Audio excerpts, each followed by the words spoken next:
I'm Robert Copini, and you're watching The Vinnie Langdon Show.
Room 5066, Senator Mike Machado's office. Come on, let's go inside. Hi. Hi. I'm Vinnie Langdon with the Vinnie Langdon Show. Nice and I to have an meet you. appointment with Mr. Machado. Okay, have a seat and I'll get the senator. All right, thank you. You're welcome.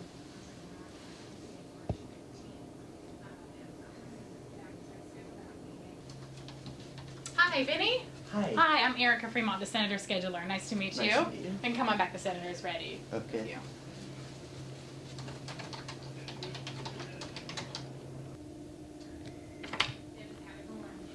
Hi, Vinny. How are you? Hi, Well, I'm good. Thank Good. you. I'm glad you're here today. Hey, is it okay if, you can sit down and I can ask you a few Absolutely. questions? Please have a seat. All right, thank you. Mr. Machado, it's nice to meet you. Good to see you again. I have the honor of interviewing you today at the state capitol. I'm in glad your you're here. office. Now, I had the pleasure of meeting Mr. Machado about a year ago at Fiesta Days, and you were at the Vacaville Fiesta Days, right? Yes. And I met him a couple months later at your debate when Yes. you were running for the election. So today I'm going to be talking to him so I can get some more information about this guy. So could you tell us where are you from? I was born in a small family farming community in Linden, California. And my grandparents established a farm there in 1906, and it's part of the farm that I still run today with my brother and my father. Now, what is your favorite city in the whole world? Is it a California city? Probably San Francisco. San Francisco, the Bay Area? Well, San Francisco is probably one of the most European cities we have in America, particularly on the West Coast. And you can get an international flair. You get a piece of the ocean. There's a lot of art and entertainment. Yeah. Now, what other occupations did you have besides government? Well, I was in the private sector. I was, as I said before, run a farming operation. I've also been an instructor at a community college. And during the capacity as being a board member for a Fortune 500 company, I was able to participate in some work in Eastern Europe, helping agricultural entities adjust from closed to open market economies. Okay, so you're the state senator, Yes. and what districts do you handle? Well, I have one district. We're the 5th senatorial district. It includes the counties of San Joaquin, Solano, Yolo, and Sacramento. It's an area the size of about Rhode Island. It has about almost 1 million people in it. It has two of the most challenging transportation corridors, 80 from Sacramento to San Francisco, and then it has 205 and 580 from the Stockton into the Bay Area, plus the corridors of 99 and Highway and I-5, and we have the majority of the Delta. Now, who is officially charged of California? The people are. And we have been designated or selected by the people to help coalesce their ideas into a group that manages the state of affairs that we've been entrusted with by the people of California. The governor has been chosen to be the head. He's the chairman, so to speak. The rest of us serve on committees and in bodies that work together to try to meet the needs and solve the problems facing the people of California. So what does exactly a senator do? Well, in California you have two houses, just like we do in Congress, the House of Representatives and the Senate. And if you go back to our forefathers wanted to have a body of representatives that reflected the needs of the people today, but also have a second body to be able to contemplate what was being done, to provide some balance to the issues at hand. And so in Congress you have the House of Representatives elected every 2 years and the Senate's elected every 6 years. In California you have Assembly that's elected every 2 years, and they represent half the number of people that I represent. So they get to they're supposedly bringing the things that are affecting the people right now. Those of the senators the Senate has 4 years, they have the ability to not necessarily have to react based on the political wind of the day, but can look at things over the long term. That then creates the compromise to come about, hopefully with effective statutes that are beneficial to the people. Now I'm involved in my community with community service projects, going out volunteering. And is there any volunteer programs teenagers and adults can get into with government? Oh, absolutely. And there's a variety of ways. The local government, you can go to your city councils, you can go to any of your government offices and ask if they have interns. And being able to work and be a volunteer in that office. We have interns where students will come in and volunteer, and they usually start sorting papers, but eventually they get to interact with the public. And they go to events with me, and we give them a chance to see what public service is all about. You can do that in a variety of ways, much like many of your scouting programs will have merit badges involved with public service. You can do that. You can work with your service clubs to get access to programs that help young people develop leadership and appreciation for public service. You know, I got involved in public service because of my grandmother. And she immigrated here from the Azores back in 1906. She couldn't speak English very well, never had much of an education. But growing up, she would always remind us, never forget to give back so someone else can have the same opportunity that she was afforded. And that's what public service is all about. It's giving back so that we can all work together. Right. Now, when you were a kid, who was your positive role model? Probably there's two people.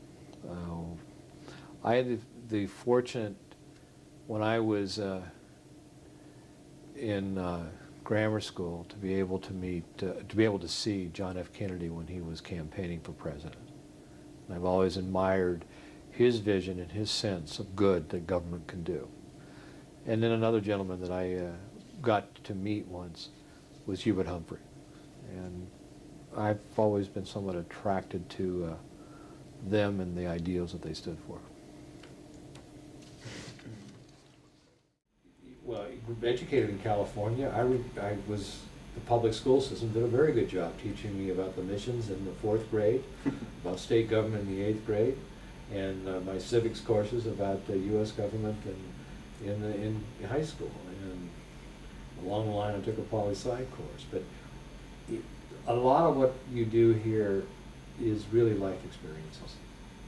And so the more a person gets out and experiences doing things like you're doing, gets out, starts working with other agencies, volunteering, and you can volunteer in a variety of ways, you then will develop a sense of the history of California, and you'll develop a sense of the reward for serving people.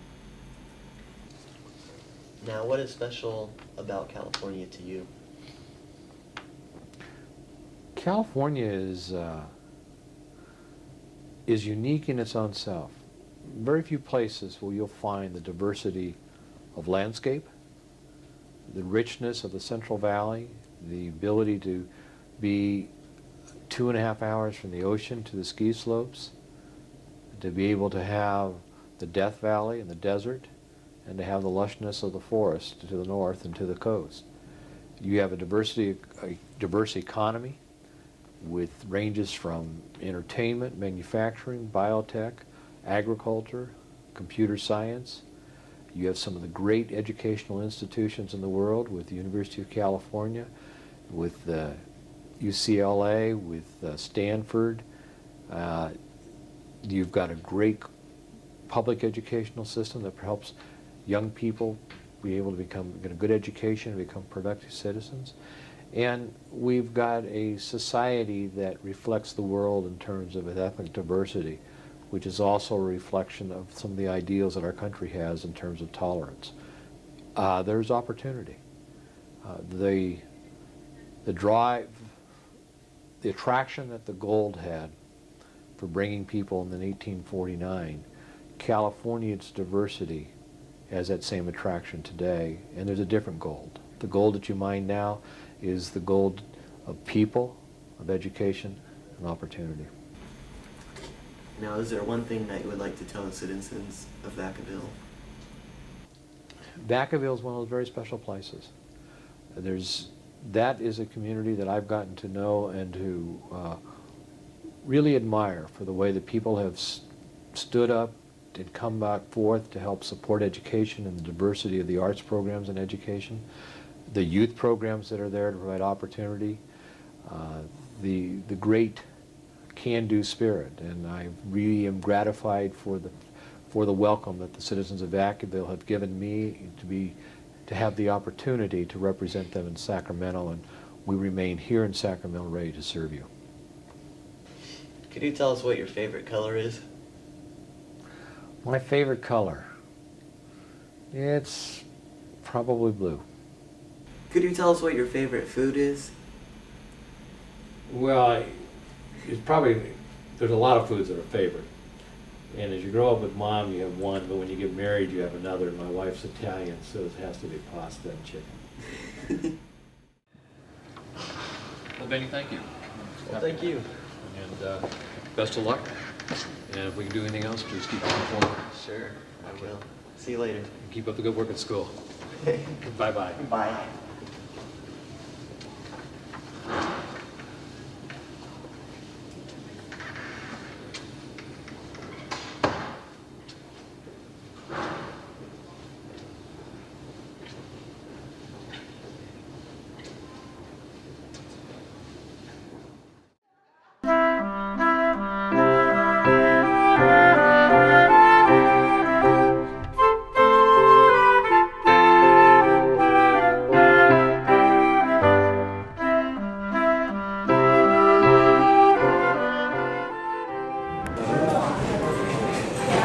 See, this is Solano County.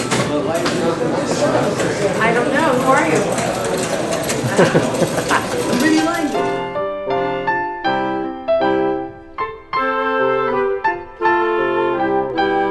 This is Mike Machado. Thank you for watching The Vinnie Langdon Show.